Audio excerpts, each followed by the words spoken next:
All right. Um, Anything else that you want to talk about? You've had a very interesting life up to now, and probably going to be interesting from here on out too.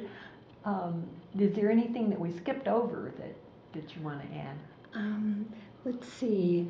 I would like to say that I so appreciate all of the wonderful servicemen who serve our country.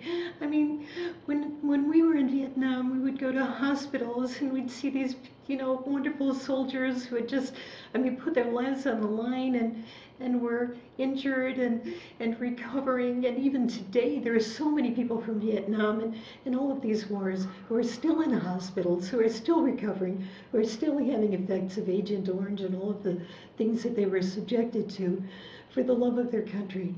And I know that we have an enormous respect for them. I just want to show you actually something else. When we were for years, Jennie and I, when Christmas would come along or a holiday, what we would do is we would take, say, a picture of us when we were performing, and we would send this out to our friends, and we would put little captions like, "What a Christmas, Terrie! These guys love us." And then I'm saying, "Yeah, Jennie, they sure recognize talent." And then she says, "Even with an out-of-tune 12-string guitar, a broken sound system, and baggy tights, they can't get enough of us." And then I would say, "Hope this is the last war American soldiers will ever have to fight."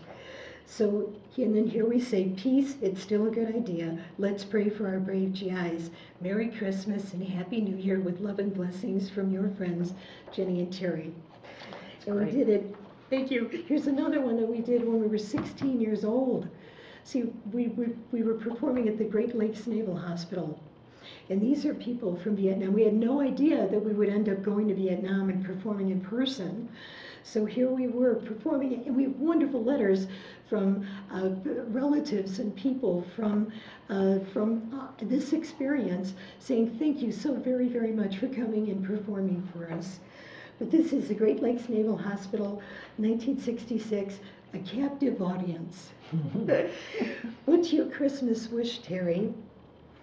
To someday be in Who's Who in the World and find a man who enjoys good accordion music." And we were in Who's Who of America, Who's Who of the World, Who's Who of the West, Who's Who of women. Okay, and then Jennie's response to that remark was, "You're a dreamer to find a man who likes accordion music." I still have one of our accordions. It somehow managed to stay with me all these years. You still play?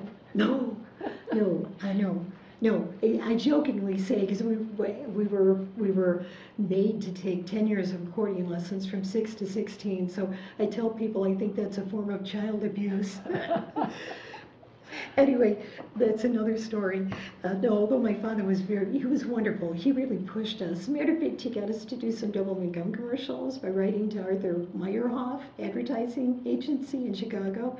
And he really pushed us with our performing. And at the time, at times it was a little trying, but it turned out to be the best thing that could possibly happen to us, because we ended up doing all these exciting, wonderful things and being overachievers, I would say, once we left home. May the new millennium, this had to be in 1999, may the new millennium be filled with dreams coming true. With love, Jennie and Terrie Frankel. Great. You performed at hospitals and bases anytime you got a chance, didn't you? Every chance we could.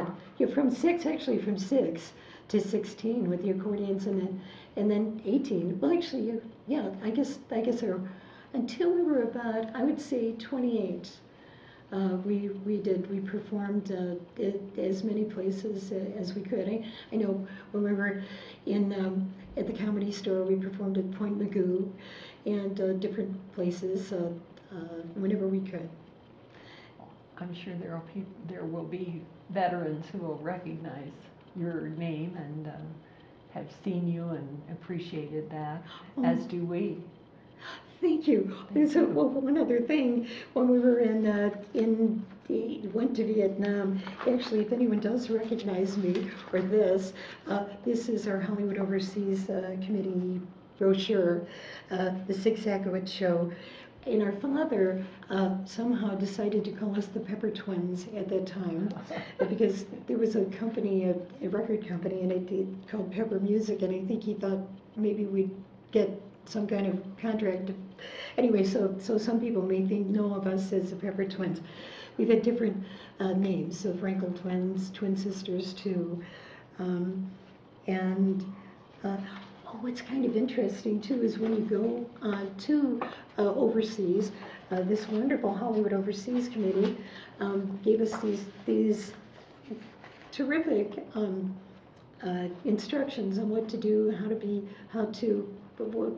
everything we needed to know. So we were well prepared on that flight to Vietnam.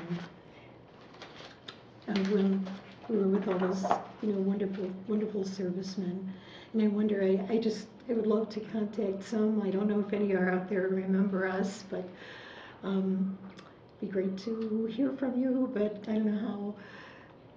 Through the, I don't know. Well, it could happen. It could happen. Definitely could happen. That would be great.